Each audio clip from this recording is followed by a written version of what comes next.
ضلع پشاور کے 2 شراکت دار اس گھر سے کابل گئے تاکہ وہاں گوشت کی تجارت کریں۔ قلیل عرصے میں انہوں نے 2-3 ہزار روپیہ کما لیا اور اپنے وطن آنے کا ارادہ کیا۔ دونوں شراکت دار اپنے منافع کی رقم ساتھ لے کر وطن کی طرف چل پڑے۔ جلال آباد کے قریب پہنچ کر انہوں نے ایک نابینا گداگر کو دیکھا جو راستے کے کنارے بڑے درخت کے نیچے یہ صدا لگا رہا تھا، افسوس، گردش دورہ نے سب کچھ چھین لیا، حتیٰ کہ آنکھوں کی بینائی بھی چھین لی۔ کیا ہی اچھا ہوا اگر پھر ایک مرتبہ تھیلی پر روپیہ رکھنے کا موقع میسر آ جائے۔ بار بار وہ گداگر یہی جملے دہراتا تھا۔ دونوں شراکت دار اس کے قریب پہنچ گئے اور گداگر سے دریافت کیا، بھائی تم زمانے کی گردش سے کیوں ناراض ہو؟ نابینا گداگر نے کہا، میں اس علاقے میں ممتاز شخصیت کا مالک تھا، میری بہت سی جائیداد تھی، لیکن قسمت نے پلٹا کھایا اور میری آنکھوں کی بینائی جاتی رہی۔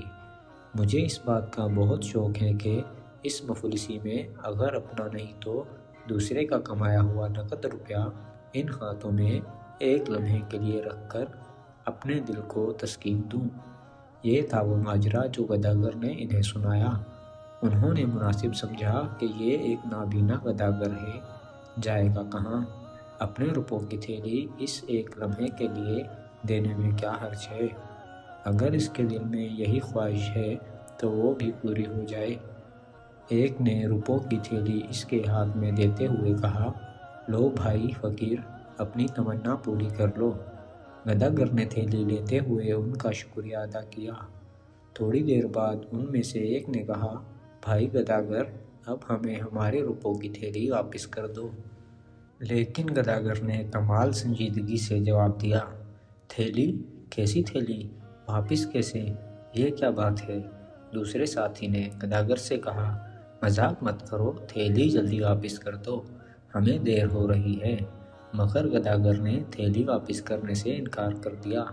شراکت دار حیران رہ گئے اور مصیبت میں پھنس گئے۔ گداگر نے کہا، میں نے تمام عمر یہاں بیٹھے بیٹھے گزاری ہے، پیسہ جوڑا ہے، تم کہاں سے بدبخت ڈاکو یہاں پہنچ گئے جو میری ساری عمر کی کمائی اتنی آسانی سے چھین لینا چاہتے ہو؟ شراکت دار نے جب گداگر کے یہ الفاظ سنے تو حواس باختہ ہو گئے۔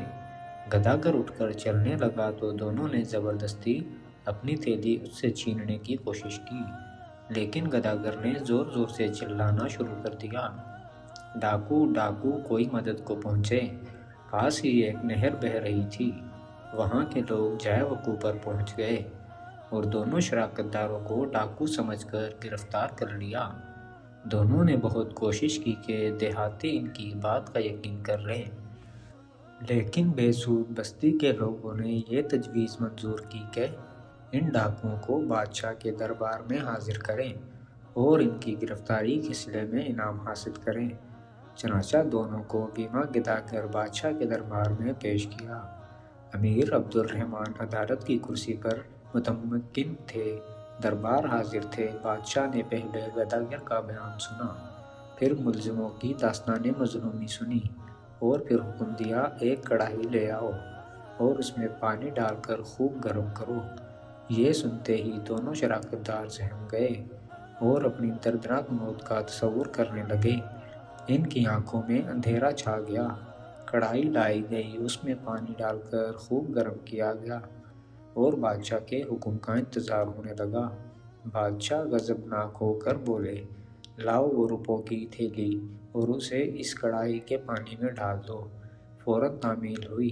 بادشاہ نے پھر کہا، کڑاہی سے سب دور ہٹ جاؤ۔ چنانچہ سب پیچھے ہٹ گئے۔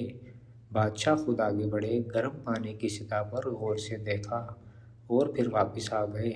حکم ہوا، کڑاہی کا پانی گرا کر روپے شراکت داروں کے حوالے کر دیے جائیں۔ جب تھوڑی دیر قبل اپنی موت کا انتظار کر رہے تھے، اب خوشی سے پھولے نہ سما رہے تھے۔ بادشاہ نے فرمایا، نابینا گداگر کو مناسب سزا دی جائے۔ لوگوں میں چغمگوئی شروع ہو گئی۔ قاضر نے جرات کرتے ہوئے فیصلہ کی تفصیل سننے کی خواہش ظاہر کی۔ بادشاہ نے فرمایا، جن 2 شخصیتوں کو ملزم ٹھہرایا گیا تھا در حقیقت وہ بالکل بے گناہ تھے۔ انہوں نے گوشت فروخت کر کے روپیہ جمع کیا تھا، کیونکہ گرم پانی کی سطح پر چربی کے تیرتے ہوئے ذرات ظاہر ہوئے، جس سے یہ ثابت ہوا کہ یہ گوشت فروشوں کے ہاتھ کا میل تھا، جو گوشت کی چربی کی وجہ سے ان کے ہاتھوں پر لگا تھا، اور وہی روپوں کو بھی لگ گیا تھا۔ تجربہ کیا گیا جو صحیح نکلا۔ بادشاہ کے اس فیصلے سے حاضرین دربار بے حد خوش ہوئے اور تالیاں بجائیں۔ ناظرین، آج کی ہماری ویڈیو آپ کو کیسی لگی کمنٹس میں بتانا نہ بھولیے گا۔ ملتے ہیں ایک نئی ویڈیو کے ساتھ۔ اللہ نے کے بعد